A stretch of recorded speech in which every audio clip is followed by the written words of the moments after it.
You are listening to Offensive Lines with Marlon and Boyd. Small stakes NFL gambling for the average fan. Welcome to Offensive Lines. I'm Marlon. I'm Boyd. And a losing weekend. We went 1 of 3. Well, we were close in one. Fucking Redskins. Well, on the other one, we weren't even close. Oh, God. That might have been our worst pick of the year. It's right up there. Well, and I think we're going to have to look at reevaluating Baltimore a bit, simply because both of their lines are good.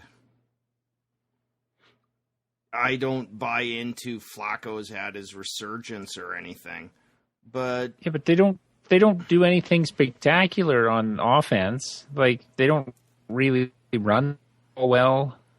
So if you have a good line, you should have good stats in one department. Flacco's average numbers, if that. Yeah. I don't know. I can't figure them out. They're on their fourth running back, and none of them have done shit of any significance. They have Steve Smith. What's the fucking Kamar Aiken, or whatever the fuck his name is? Mike Wallace and Perriman had an okay game. Yeah. But I'm not jumping on them, but I could see them beating Pittsburgh, though. Yeah. But we'll talk about that later. But Miami, I mean, Cameron Wake didn't even get close to Flacco. Sue did nothing. Tannehill reverted. I mean, I guess we should have looked and seen that Miami had beaten no one. Probably their best win was against the Chargers, and Phillip Rivers gave that one to them with 4 fourth-quarter picks. Yeah.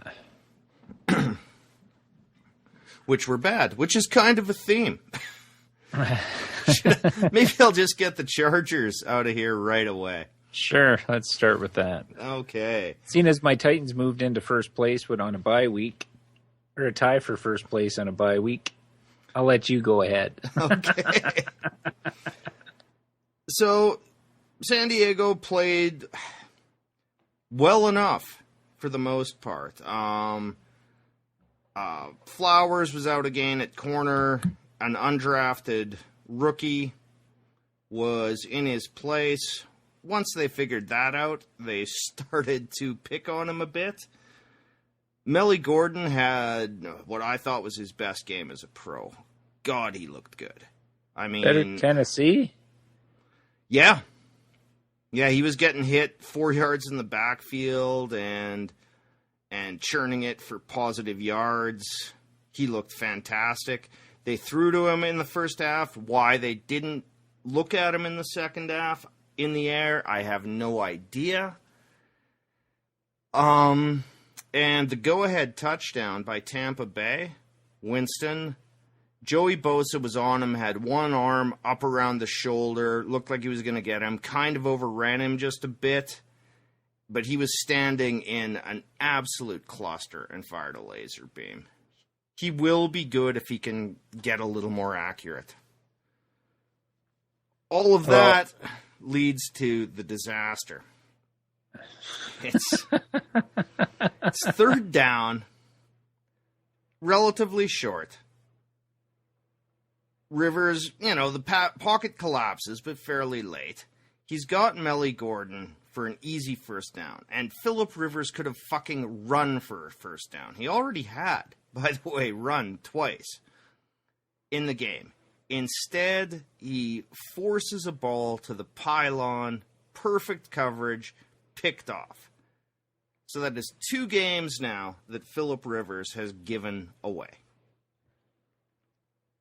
This was just infuriating because there was no need to rush. There was plenty of time, and in fact, using up more time on this drive would have been beneficial to the Chargers because there was still 3 minutes left. You know, if we're going to score the tie, we don't want to give them just the need for a short field and a field goal victory. Yeah. It was one of the most boneheaded things I've seen him do. Are you going to come over to my side here eventually, or what? Oh, fuck no. Jesus Christ. Chargers are injury-ridden, and we're still better than most of the teams in the AFC. I mean, considering, you know, we've lost more games to injury than any team in the league in the last 2 years. You know, it's better than... No, like, seriously, are you kidding me? Well, it's coming in a year or two. He's got about 3 years, and our team's now pretty close. I mean... No, I know you're a decent We handled team, Houston. We handled Tennessee. Indy beat us on a bogus PI call. The pick six, by the way, that Rivers threw had nothing to do with him. It was bounced off a shoulder pad into the air. Should have been a caught ball. That had nothing to do with Rivers. Well, you'll see the light a little too late, but like I did with McNair, but it'll hit you. Yeah, no, it won't. We'll be competing for our division. No, you won't. Yeah, I think faster than you. Well, we're competing right now. Well, I know your division's harder, but you can't make Just that a statement tad. when we're tied for first. But well, okay. you won't be with Oakland and Denver and KC. Yeah, but any wild card team is going to pace you. We'll get a playoff victory before the Titans. Okay. The next one. Rivers won't. You won't see the playoffs with Rivers quarterbacking yet. Okay. Yeah, let's dump a guy who's really good because it's working out great for Philly and it worked out well for one team. Tennessee, what? You won 2 and now are you even 500? What's okay? So what's your argument? Well, I'm just wondering, like your big Let's resurgence. be 6. Well, let's be 6-10 and do nothing. Instead of rebuilding now when he's 35. We are rebuilding. We've got a good team around. But by the time they're ready to win. No, we're a lot closer than that, Boyd. We've got a pass rush. We've got everything but no line. In the division you're in, you're not that close. If you were in our division, I would say yes. In the division you're in, you're not that close. That's why we have wild You got to cards. climb over 3 teams. Yeah, I mean, but you can win a division and lose in the first round of the playoffs too. It's no better than a wild card. You're just going to put yourself 5 years back. Yeah, because we should be going for a quarterback. That's just... Well, who do you have behind him to come in 2 years from now even? Well, he hasn't missed a game in like 8 years. It's not a concern. When we come, we'll have the same choice of quarterbacks coming out of college, which are an absolute crapshoot. Which quarterback would we draft? I don't know, but you don't have any plan, is my point. Has been my point. There's no plan. Once he's gone, there's no plan. So you're going to have a team built around him that's good when he's done. And then what? Okay, and what's New England's plan? What's Pittsburgh's plan? Well, they've had Garoppolo there for 2 years, and he didn't look too bad when he played. Until he got hurt. Okay, what's Pittsburgh's plan? Well, they don't have one either. What's any team with a good starting quarterback's plan? Well, no. When they get to I'm not saying Derek Carr needs to be replaced at 25, but when your quarterback gets to his mid-30s, don't you start looking at least? Like trying Pittsburgh? to find somebody? Well, no, like Dallas did with Romo? Or by drafting Prescott in the 4th round? I know that's a fluke. Dallas got fluky once, and who were their backups last year? Fucking Brandon Weeden, and that they had no plan. No one has a plan when you have a presumptive starter. Why did they draft a quarterback in the 4th round? That wasn't a plan. I know they got lucky with how good he's turned out to be, but that's some semblance of a plan. They drafted him because Romo missed 14 games last year. Yeah, but in the 4th round. They weren't starting Prescott if Romo doesn't get hurt. He was there to be groomed for a year or two. He was there That's my point. To have something better than Brandon Whedon. Who were the other? Oh my God! You're going to argue about what they were doing with him? They didn't draft him to be there to be groomed. They were planning on Romo getting hurt in the preseason. You're going to argue that with me because of your bias towards Phillip Rivers. I'm not saying he's no good. They have no plan. I'm not saying Tennessee drafted great quarterbacks for a decade. And so the plan with Brock Osweiler in Denver worked out. Like, there is no planning in this. Not when you have a guy who starts every game year in, year out, and is one of the better QBs in the league. What's his TD to interception ratio? Really good. Well, with a 4-interception game? Yeah. He's throwing over 20 TDs.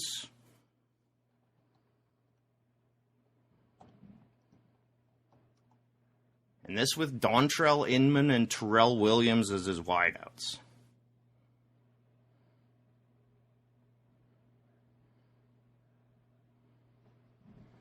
I'll crack through that bias yet.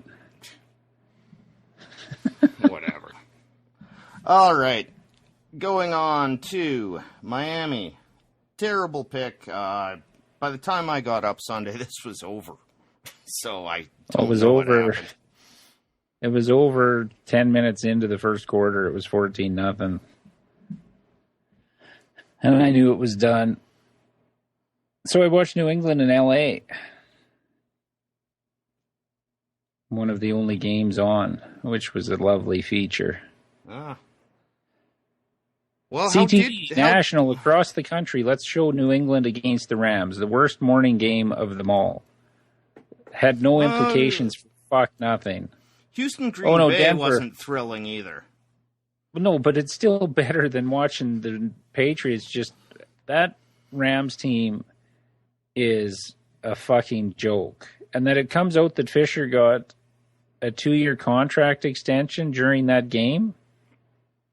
Well, but we've known that extension has been sitting around forever.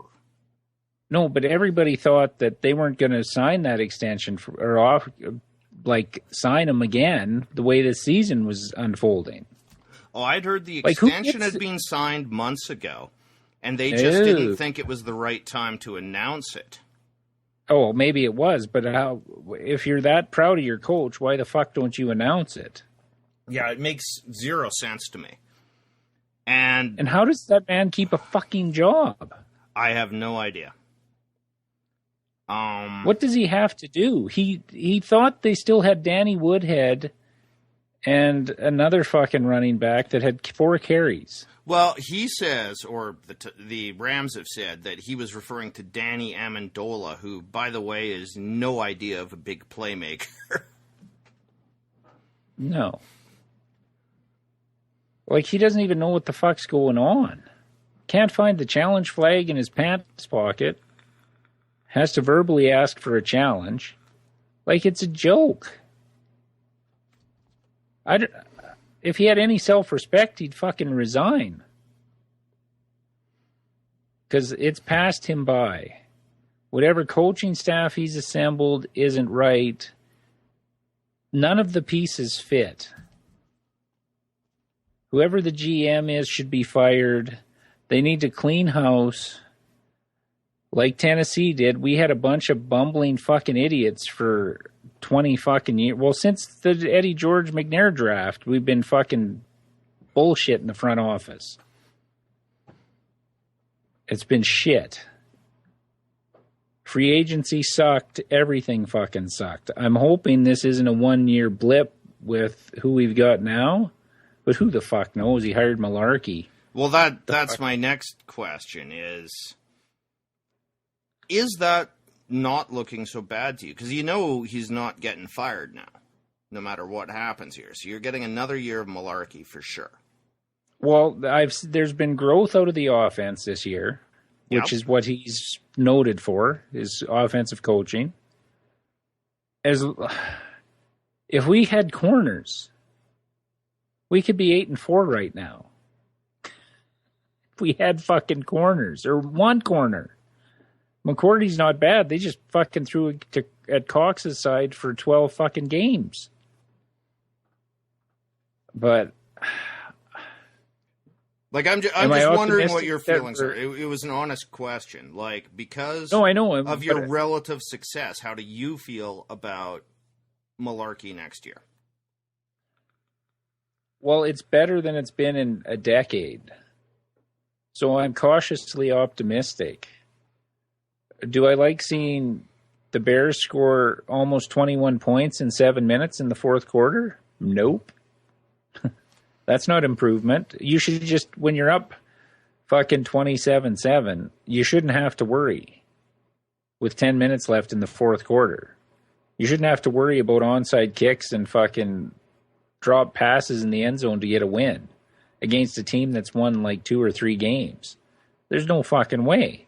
And the way we've lost games this year, and I don't even put that on malarkey, like a couple of those games we lost because of Mariota.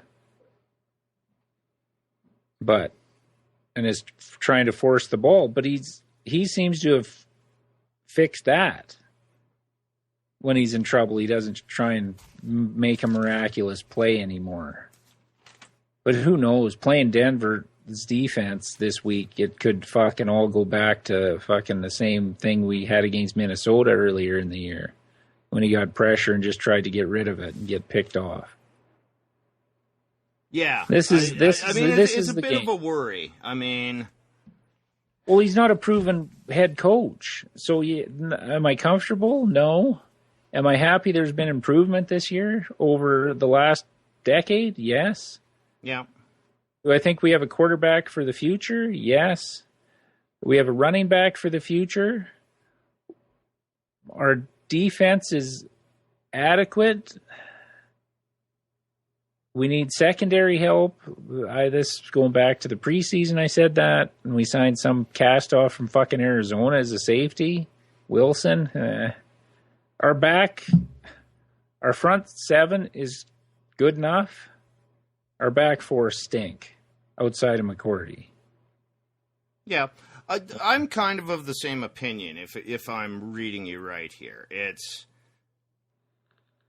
not necessarily a lost thing to stick with malarkey for another year. No. I mean, if progress doesn't continue and you fill some of those holes players, your team does still have the potential to get better. Yes, no, I tend to agree with that. But what I like about our front office and what they did was they decided which direction they were going, running the ball, being the main focus, and then built the team like that. Yeah. Signed DeMarco Murray, drafted a tackle, a right tackle in the offseason. Like, we built the team to do what we're doing, and it's opened up things for our receiving core, which is average.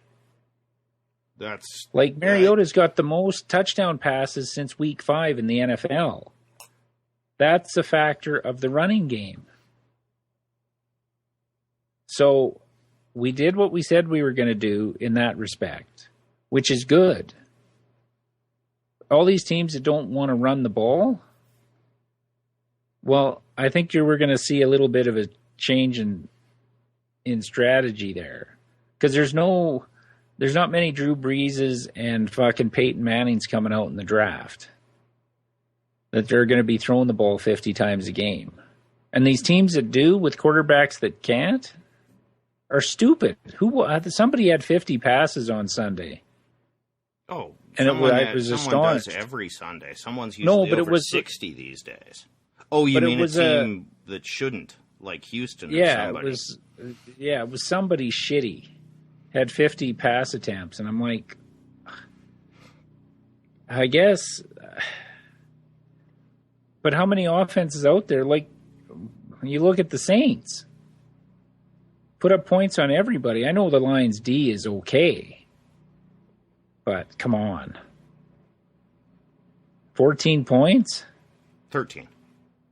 13 points? Yeah, fuck. Yeah. Anyway, let's get back to our picks. That was a bit of a tangent. Okay.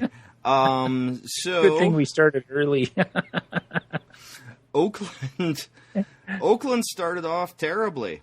I mean, they were trading field goals for touchdowns early on, and it got so bad at 24-9, I thought every tout I read who loved Buffalo in this spot was going to be right. And then the explosion came, and I think the biggest thing I saw was Khalil Mack. He was a wrecking crew. Yeah, that's what I was reading. But I was checking my phone for score updates, and I think 24-9, there was like 10 minutes left in the third quarter. I'm like, oh, fuck.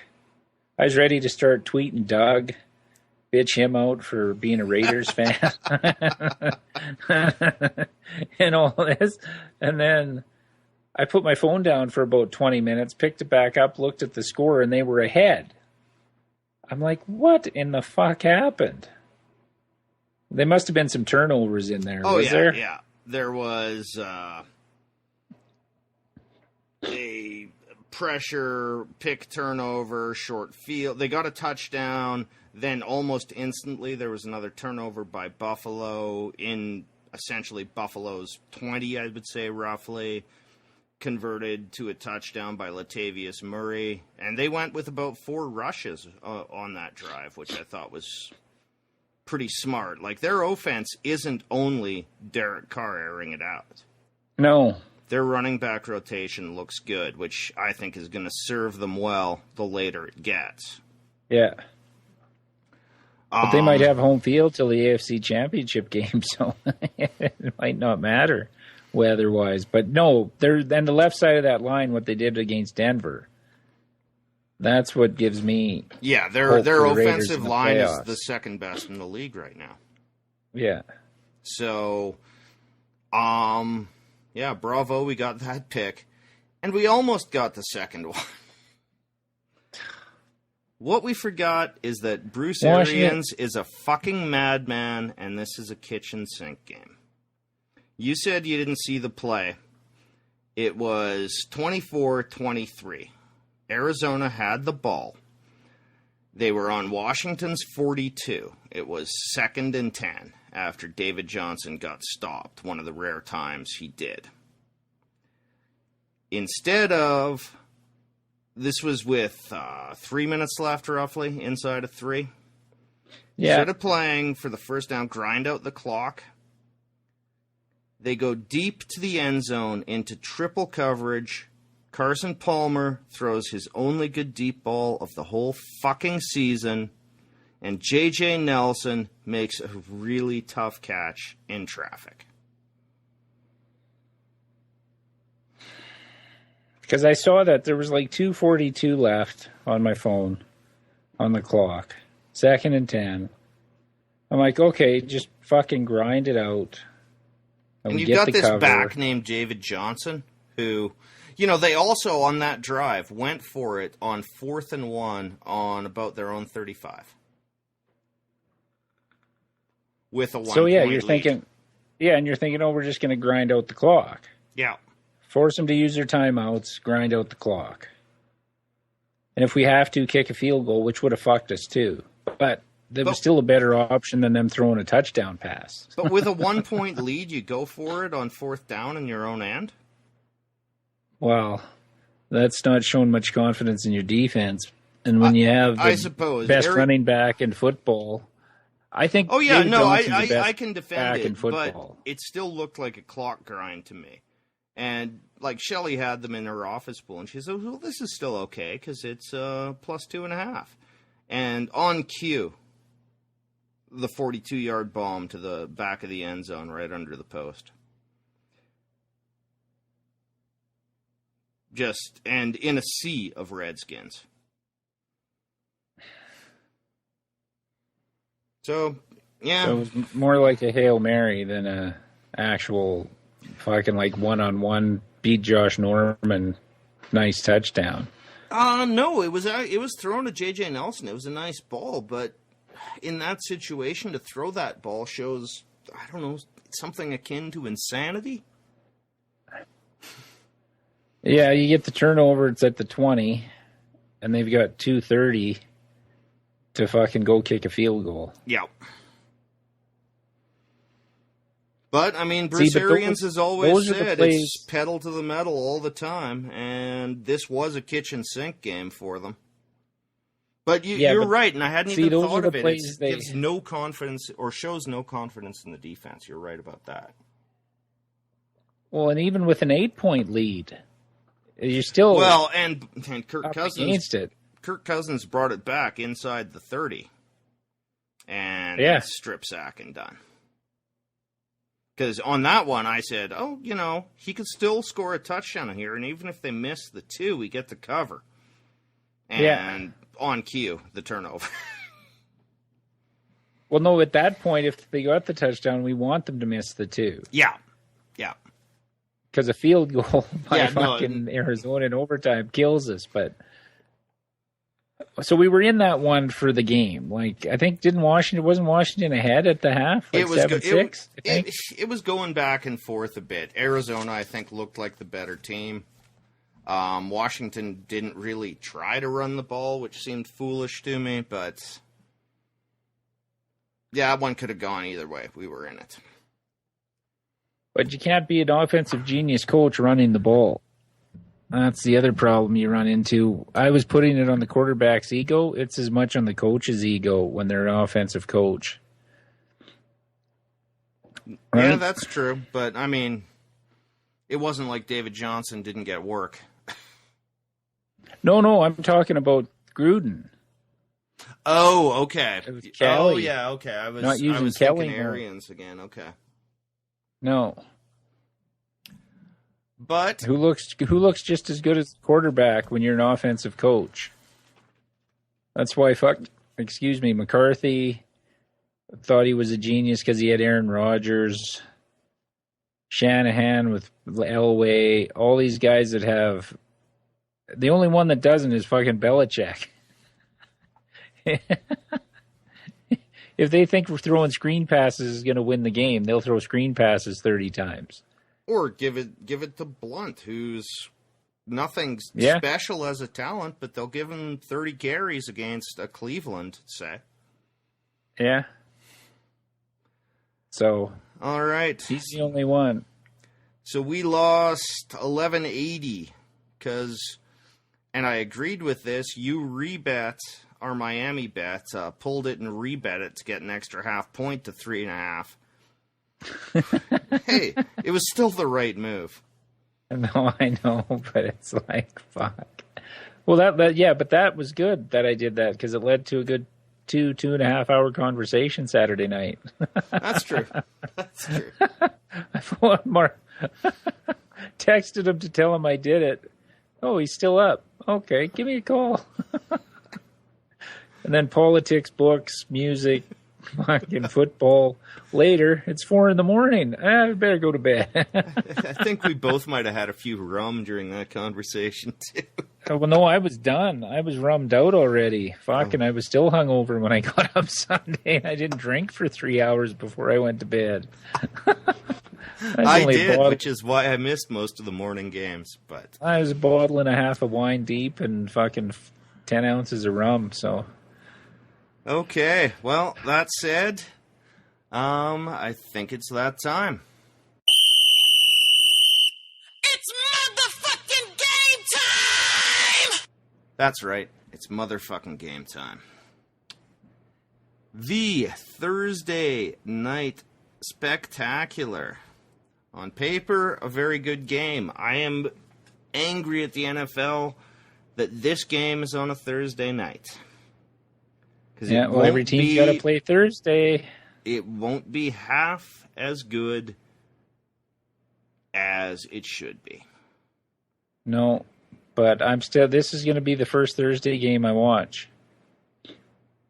To be honest. Well, I kind of watched that Saints-Carolina game, and, the score at the end was close, but it was just a bizarre, horrible game like all Thursday games, so... Yeah, I'm going to watch this one. This one has big implications in the West. Oh, it's huge implications, but I'll probably watch it. I can't resist, but I'm still pissed off that it's not on a Sunday. It should be Sunday night. Getting these teams on short rest after, KC was in Denver to Atlanta, then home.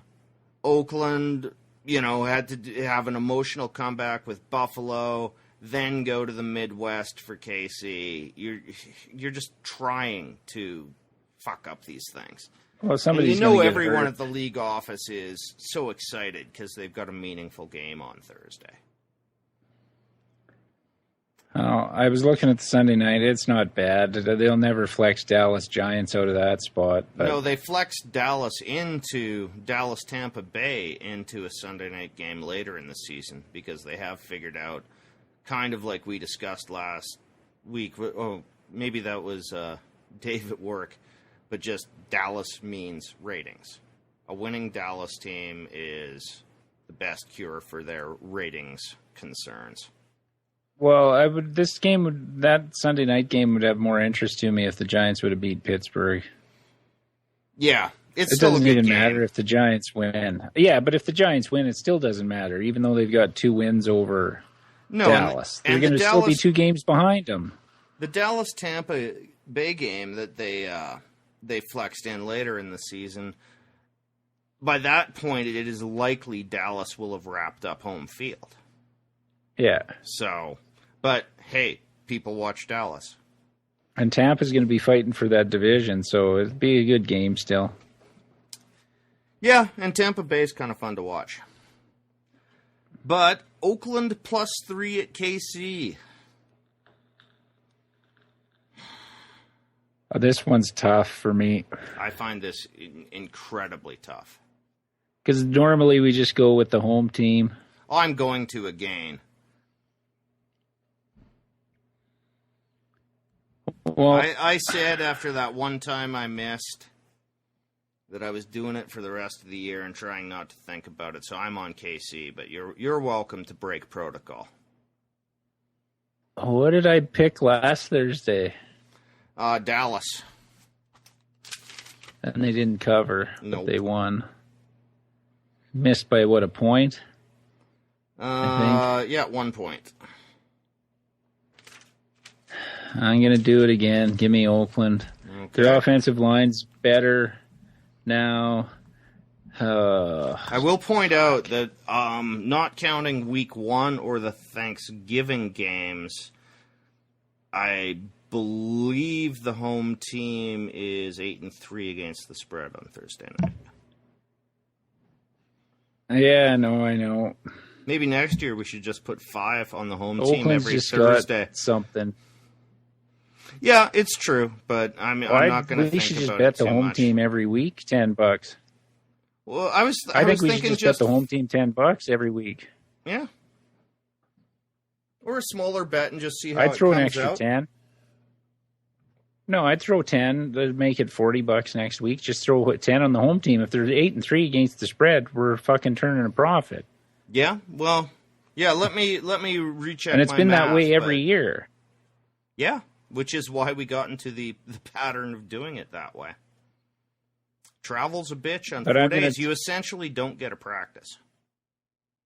Yeah, because especially for Oakland. Monday you don't practice because you're beat up.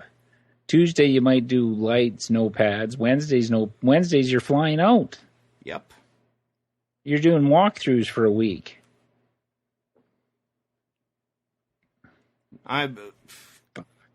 John Why Madden am I came taking out. Oakland? Sorry, we seem to be speaking over each other a lot here. Yeah, go ahead. John Madden came out and said that Thursday Night Football just doesn't work and he can't see how it ever could. Well, there's rumors that they're going to end it, but then the NFL came out and said, no, we've never discussed that. Of course they wouldn't. Ratings are down across the board, but don't worry about that. Dallas pulled in 35 million viewers. Okay. No, give me Oakland. I don't know. Okay. Next up. That's my Derek Carr bias. Next up, we have Arizona plus 1.5 at Miami. No fucking way. Yeah. I just can't figure out these teams. We bet Miami, they lose. We don't bet them, they win 5 in a row. We bet them earlier in the season, I think, or again, I don't know. They're fucked. Arizona's fucked.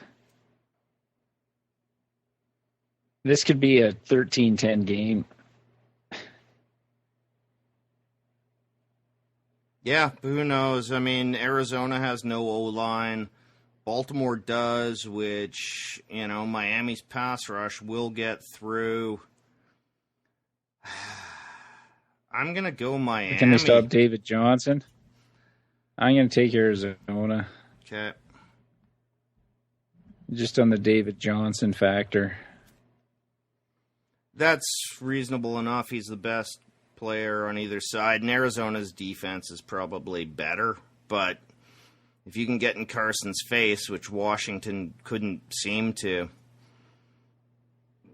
I mean, his best throw of the year, of course, fucked us. Yeah. All right. Next up, we have Chicago plus 9 at Detroit. I don't want to go near this one either. No, that's a lot of points for Detroit. The only thing I'm glad about from our picks last week was that we didn't take San Francisco. Yeah.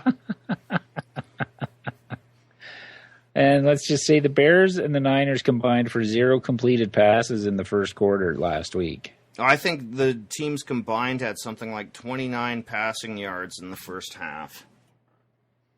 And I've seen snow games before. That's not an adequate excuse. No. That said, I'm still taking Detroit. Okay. If you can hold New Orleans to 14 on the road, I'm thinking the Bears shouldn't get much more than that. Yeah, and Detroit's offense, I mean, they have no running game. I still don't know where they're pulling it from. Yeah, there's no way I would lay 9 on this Detroit team right now, but I will take them for the purposes of this. Like, I wouldn't put money on it. No. It's too many points, but Chicago's bad.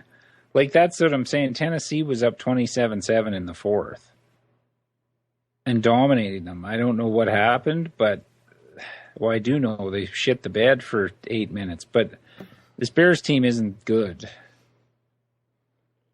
Jimmy Howard's good, but the Bears, nah. Jordan Howard, but yeah. Or Jordan Howard. Yeah, I don't even know who the receivers are, to be honest. There's Cameron Meredith, I guess, but I couldn't name anybody else. I didn't know anybody else that was catching touchdowns against us. Well, they were dropping a few, too. So. Thankfully. All right. Next up, we have Cincy, minus 5.5 at Cleveland.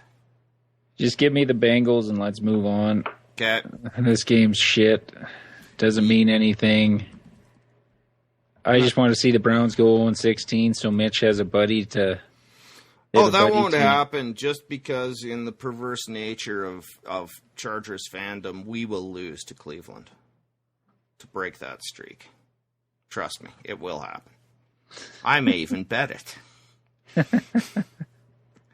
Next up, this game is off the board because of Trevor Siemian, we presume.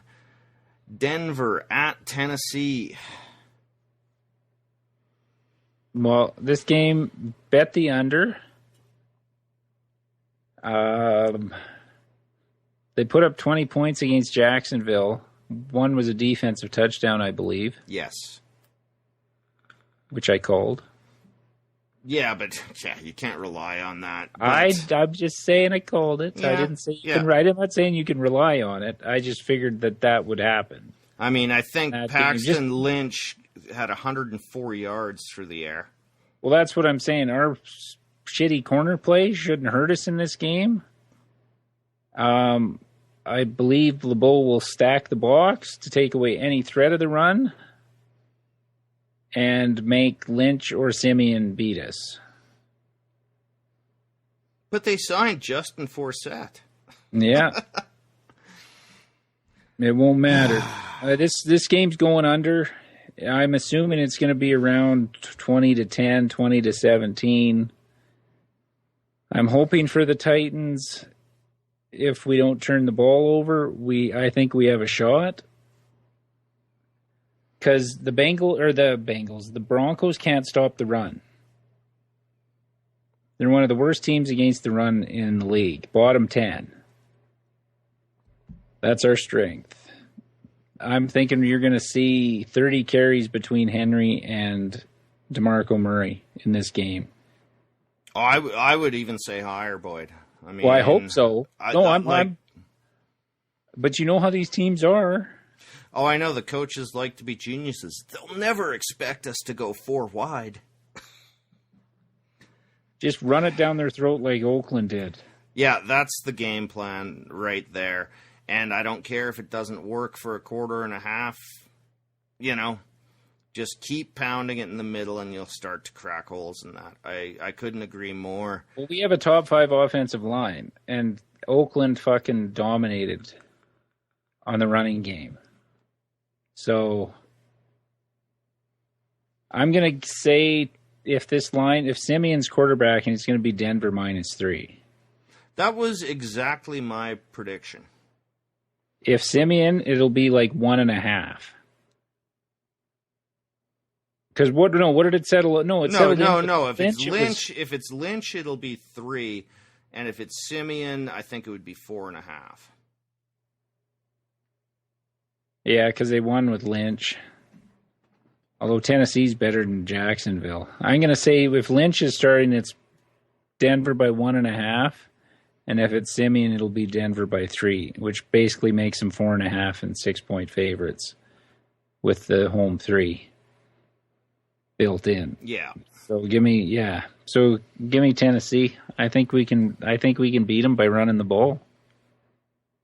I think so too. I mean, that's what we built this team for, to beat defenses like this. Yeah, I'm on Tennessee too on this week. Oh, you just gave it the kiss of fucking death. Mm. Well, you bet Tennessee, and they've fucked you several times. I know, but I still think they're overall not a bad team. I know you do, but I'm saying the kiss of death because every time you pick them, they... I'd say that's my gambling this year, but it's not. I'm actually up. So. No, I know, but I'm just saying. Usually, just if I put a bet on it, it's the kiss of death. But... No, but I know you're winning this year, but when you bet Tennessee, it screwed you. So by picking them, I'm not comfortable. That's my super. You brought this on to me. Yeah. You were the first one 10, 11 years ago. First NFL game we watched, all you talked about was jinxes. And now you got me in on it. So you're welcome.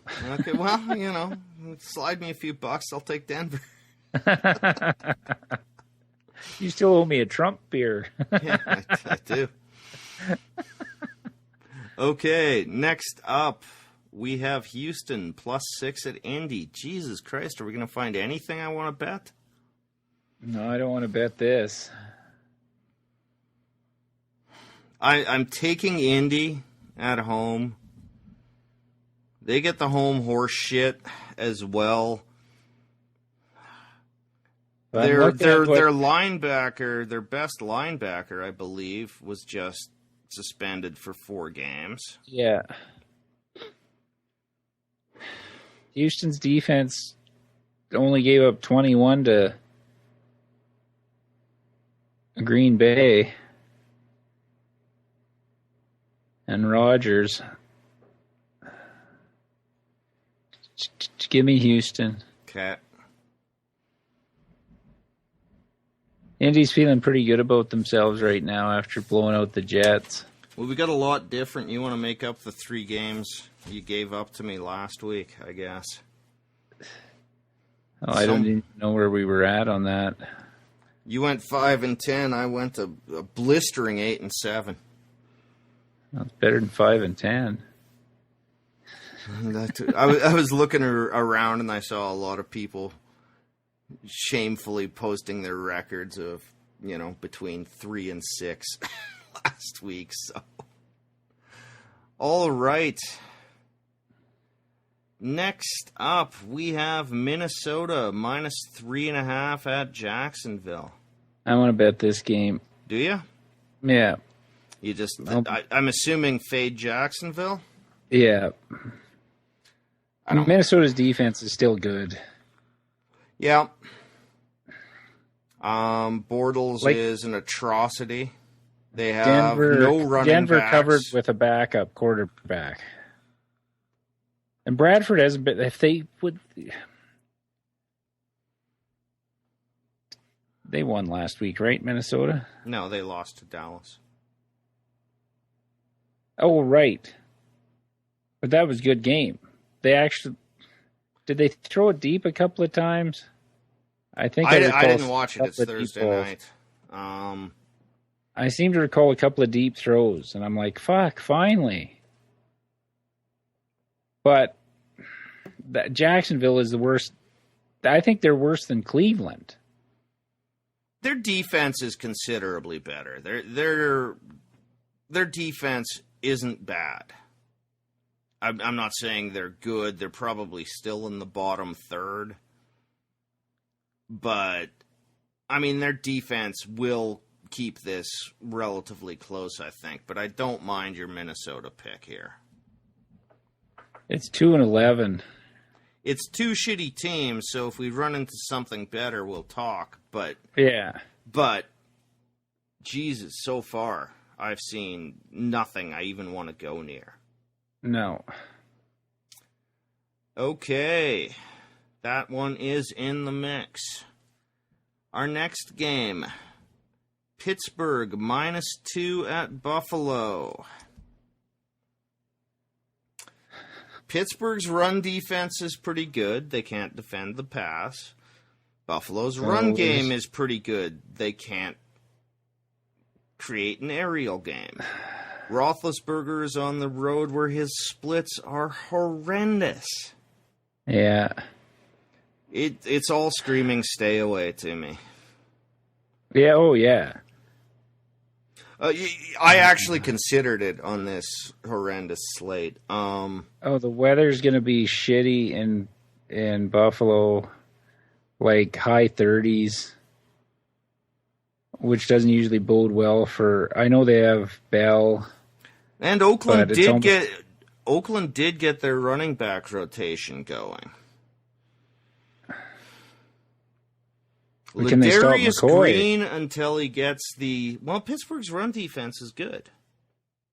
Yeah, but Oakland ran it, or not Dallas ran it like crazy on him. Well, wasn't that still one of his lower outputs of the year? No, he ended up with like 130, 140. Okay.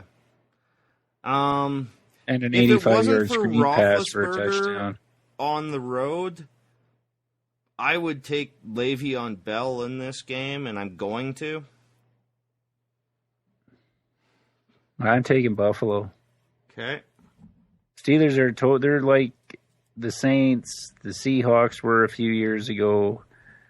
Totally different team on the Arizona. Oh, I get it. I brought it up, but I think they're considerably better, and they're in the thick of it. That loss to the Raiders, I guess Buffalo has a mathematical chance, but I think they're done. And until he gets concussed, Ladarius Green looked good in that game against a Giants defense that we didn't think was too bad. He's giving Pittsburgh an extra weapon that they haven't had since. Well, Heath Miller was in his prime.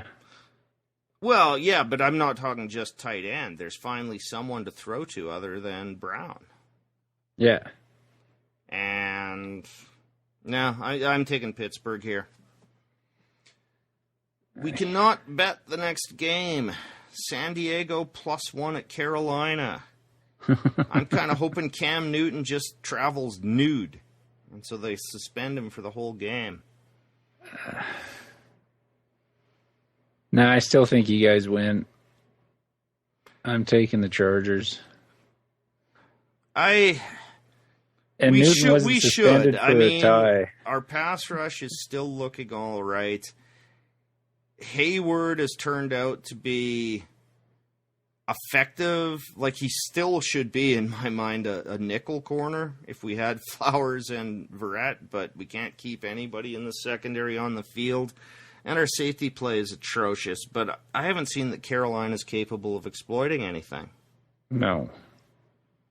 I mean, unless Ron Rivera's message to the team, inspires them. But no, I'm going to take my Bolts. Me too. And the word out of wherever the story's coming from is Newton was benched for the first series because of strip club visits when they stayed in San Francisco.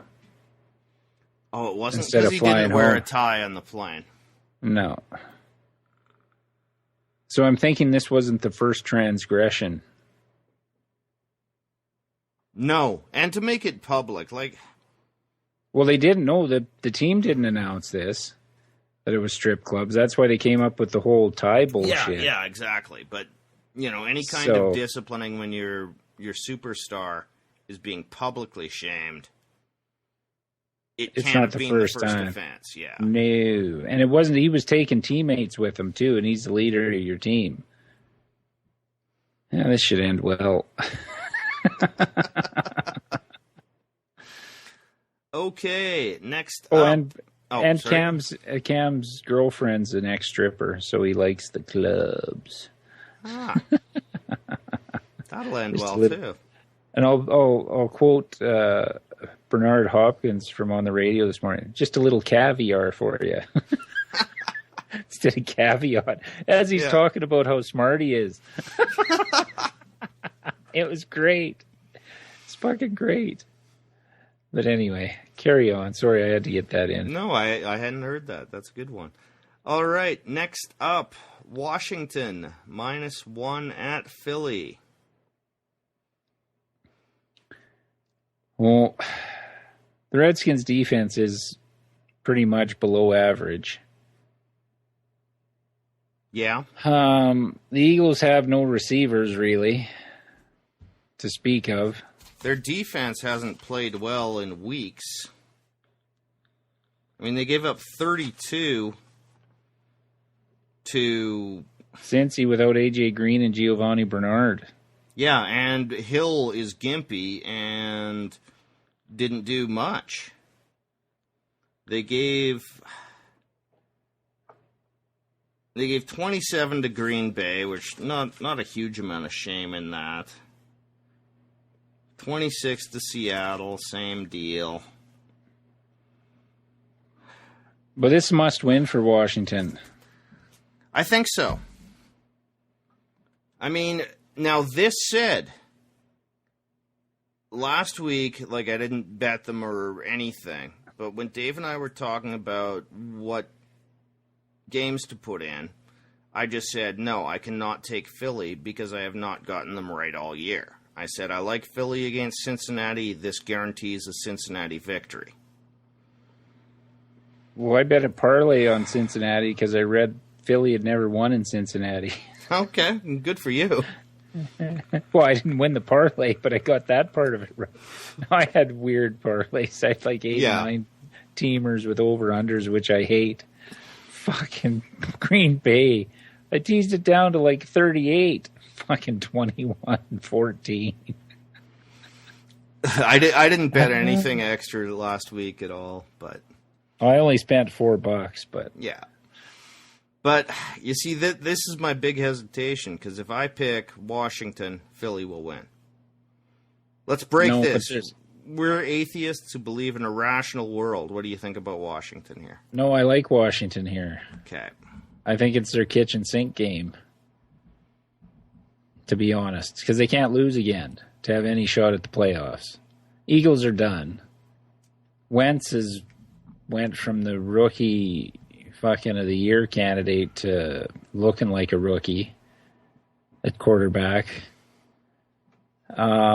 Matthews is out. Dorial Green Beckham is out, I think. Not that that's a big loss, but they have no receivers. No, is Aguilar still a healthy scratch? I don't know. But it doesn't matter even if he's not.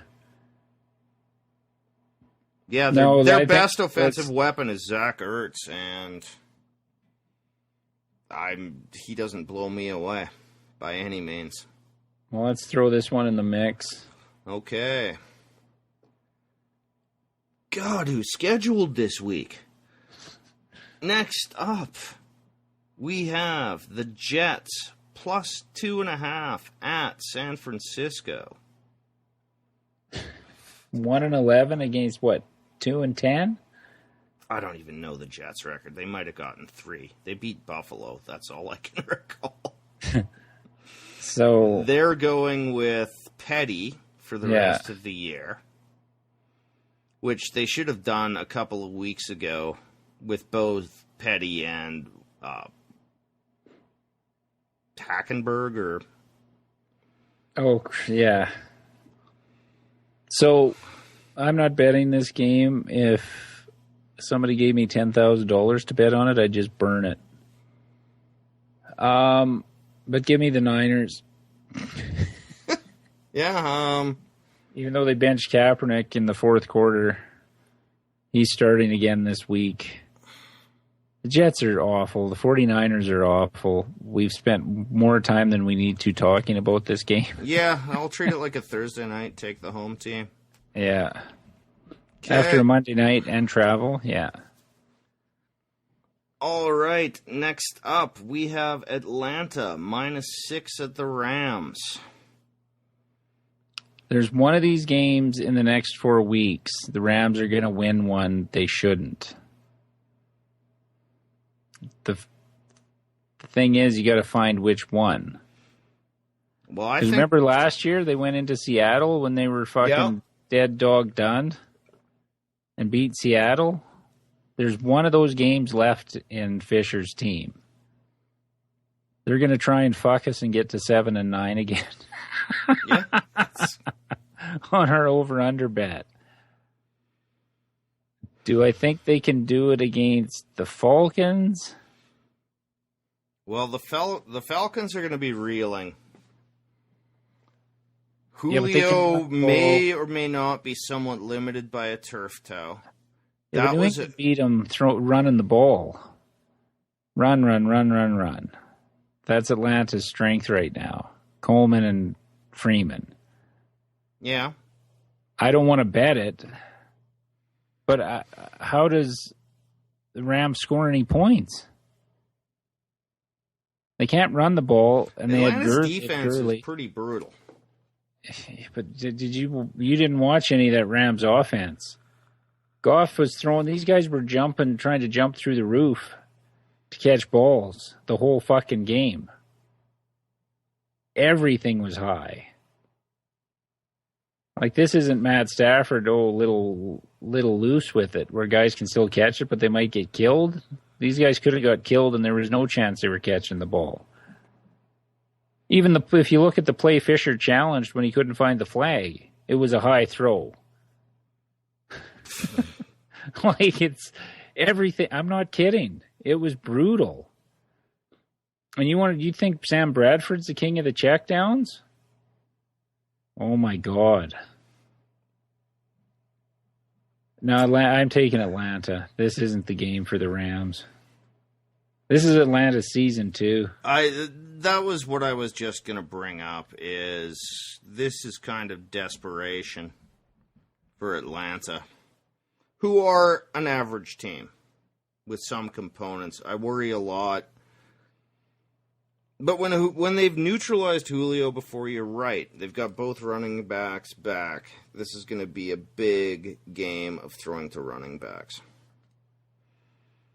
Send Gabriel out to stretch the field. Yeah, no. All right, next game. We have New Orleans plus 2.5 at Tampa Bay. I like Tampa here, but we need to find some underdogs here soon. Yeah. But I'm not taking the Saints on the road at 2.5.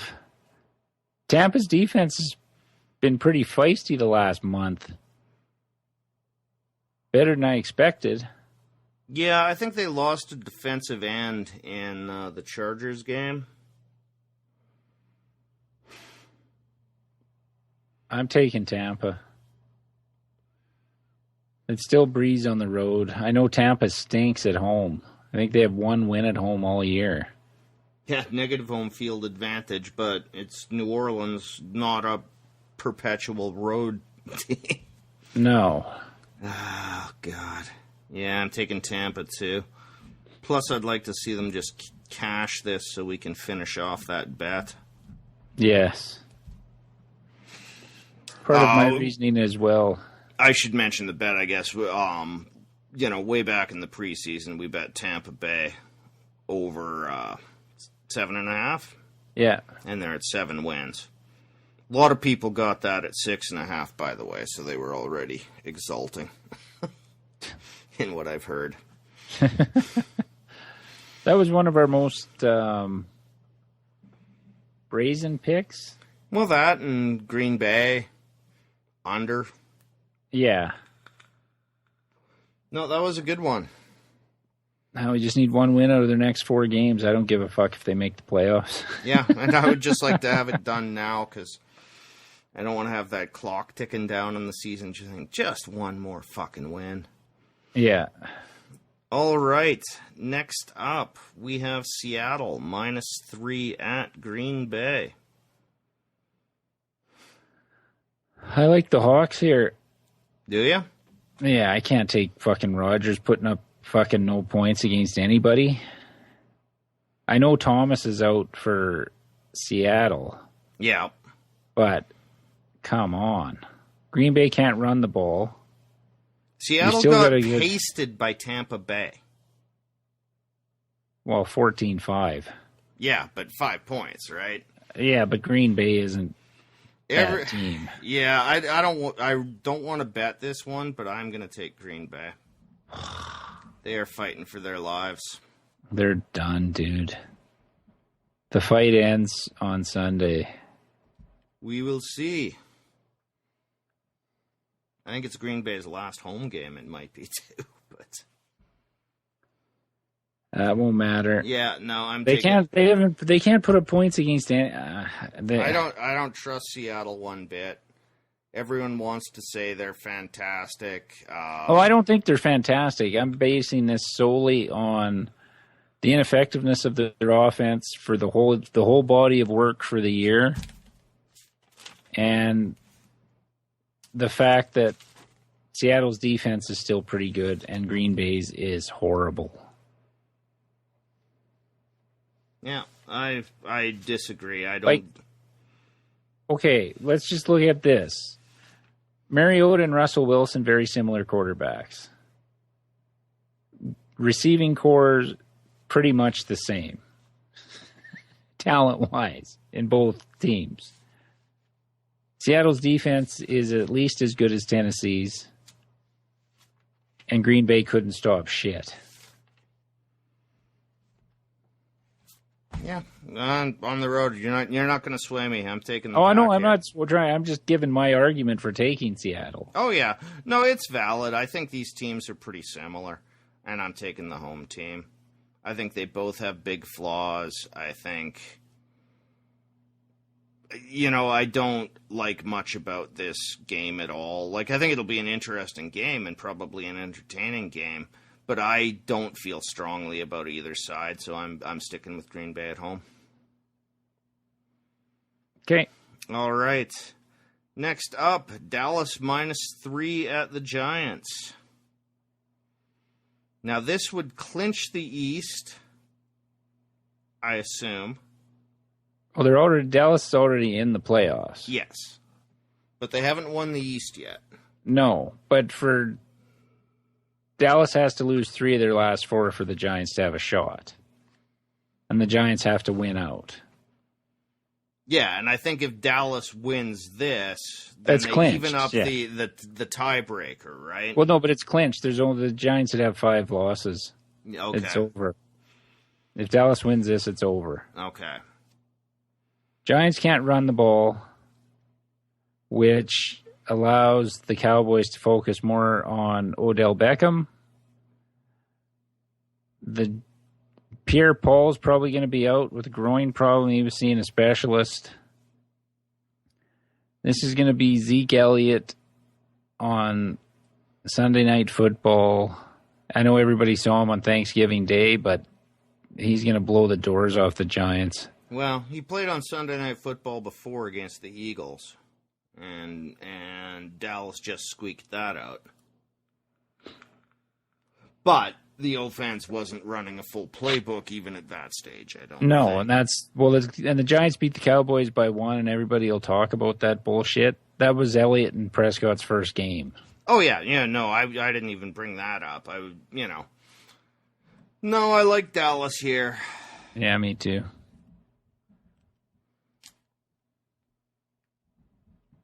Me too. So give me Dallas. I'm just looking here, and I've got... That would be our 3rd game in the mix if we wanted to bet it, with no underdogs yet. No, and I've got... My only underdog is San Diego thus far. That's not good. That is a recipe for fucking disaster. Okay, that's good. I got Green Bay. Ugh. Now, you're not talking me into that one. Yeah, no, I didn't expect to, but...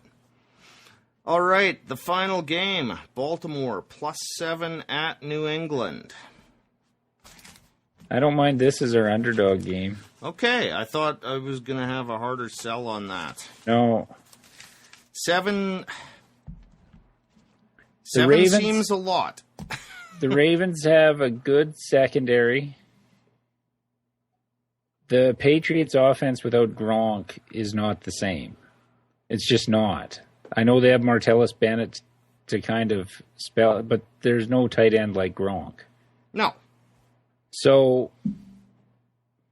their receivers don't scare you. There's nobody to beat them deep there at all. Hogan and Mitchell, I believe. Unless it's some kind of trick play. Amendola's banged up. What else is new? They won't be able to rely on Blunt this game, I don't think. I mean, it's going to be a Brady game for sure, but... The only thing that scares me in this game is the Flacco factor. Yeah, but he's had a good career against New England. Well, that's, yes.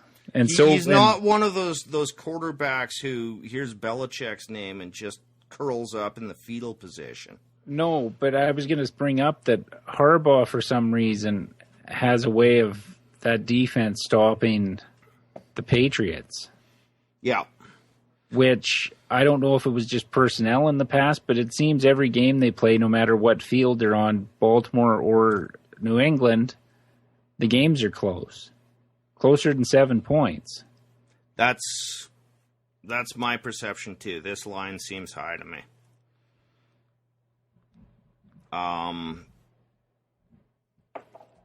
You're right about the Flacco, and what you said earlier that Baltimore's running game isn't great, but they do have that rotation with West and Dixon now, that it's not a huge detriment.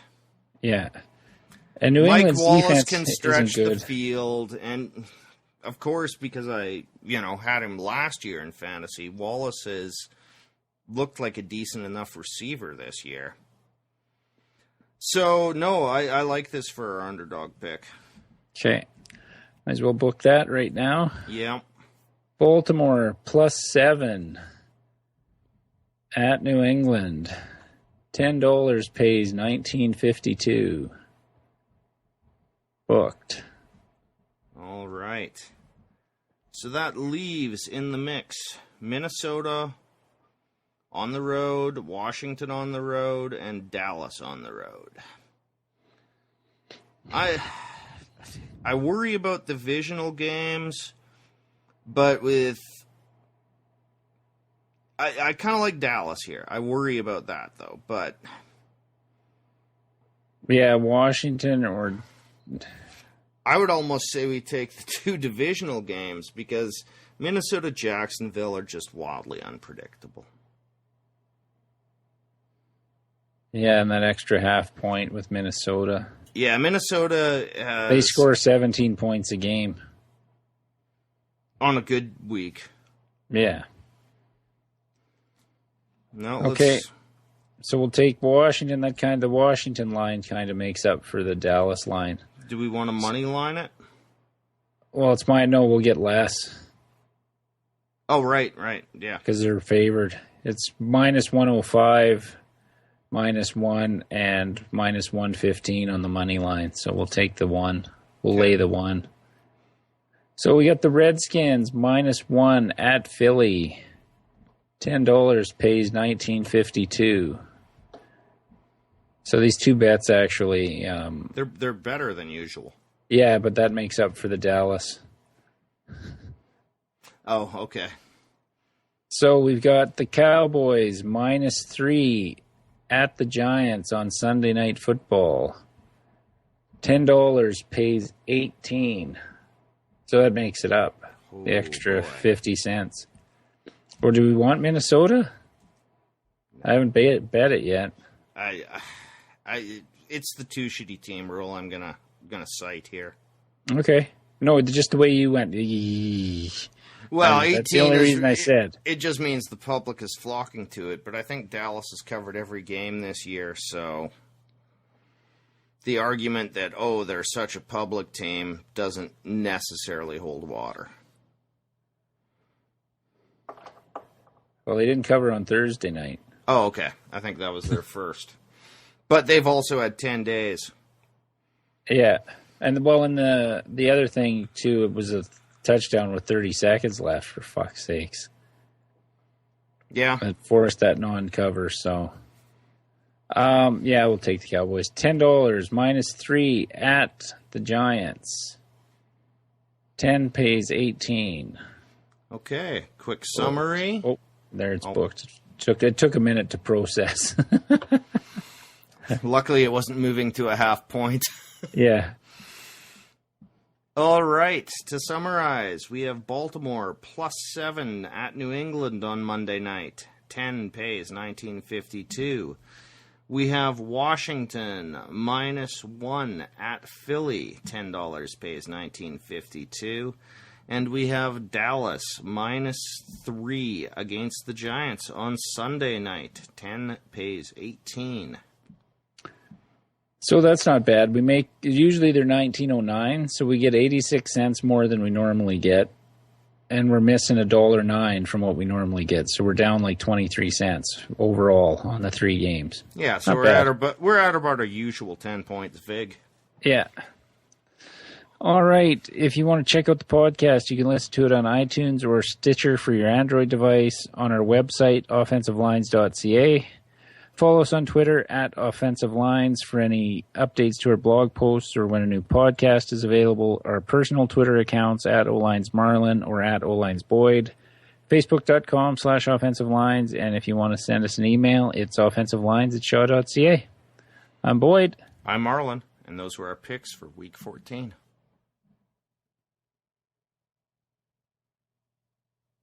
Trump beer. Degenerate fucking gambler.